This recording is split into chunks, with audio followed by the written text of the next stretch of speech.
দুর্গাপুরে শুরু হতে চলেছে ধৃতি সজ্জনী মহোৎসব। দুদিন ব্যাপী এই মহোৎসবকে ঘিরে ইতিমধ্যেই শহর জুড়ে উৎসাহের আবহ তৈরি হয়েছে।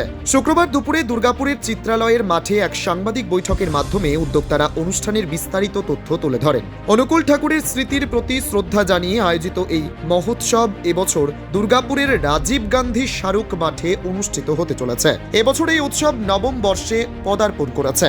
শনি ও রবিবার এই দুদিন ধরে চলবে মহোৎসব। আয়োজকদের পক্ষ থেকে জানানো হয়েছে দুদিন মিলিয়ে প্রায় 50,000 ভক্ত ও দর্শকের সমাগম হওয়ার সম্ভাবনা রয়েছে। ভক্তদের সুবিধার জন্য থাকছে বিশেষ ব্যবস্থাপনা ও নিরাপত্তার দিকেও নজর রাখা হচ্ছে। মহোৎসব জুড়ে থাকছে নানান ধরনের ভক্তিমূলক অনুষ্ঠান, ধর্মীয় আলোচনা, কীর্তন ও সাংস্কৃতিক পরিবেশনা। এছাড়াও বিভিন্ন শিল্পীর অংশগ্রহণে সাংস্কৃতিক অনুষ্ঠান দর্শকদের আকর্ষণ করবে। উদ্যোক্তাদের আশা, এই মহোৎসব ভক্তদের মধ্যে ভ্রাতৃত্ব ও শান্তির বার্তা পৌঁছে দেবে এবং দুর্গাপুরের সাংস্কৃতিক ঐতিহ্যকে আরও সমৃদ্ধ করবে। এটা কিন্তু আমাদের মূল মোটো। তার সাথে জড়িয়ে যে সমস্ত কার্যক্রম আছে সেগুলো থাকবেই।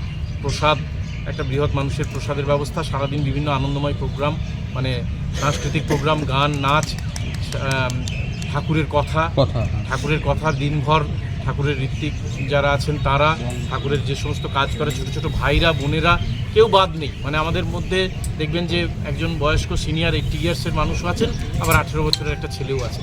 তো এই সব নিয়েই আমাদের এই উদ্যোগ। কত মানুষের সমাগম? প্রায় আমরা 50,000 মানুষ তো মিনিমাম এক্সপেক্ট করছি।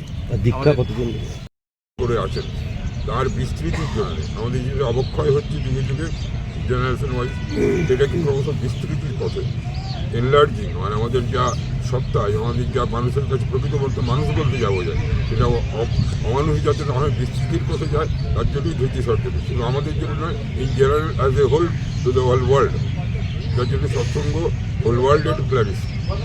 আর আপনাদের পূর্ণ সহযোগিতা এই জন্য চাই, কারণ আপনারই হচ্ছে মেন ফোকাসিং, জগতের কাছে মানুষের কাছে আপনারই পৌঁছে দিন। দুর্গাপুর থেকে নিজস্ব প্রতিনিধির রিপোর্ট, খবর বাংলা।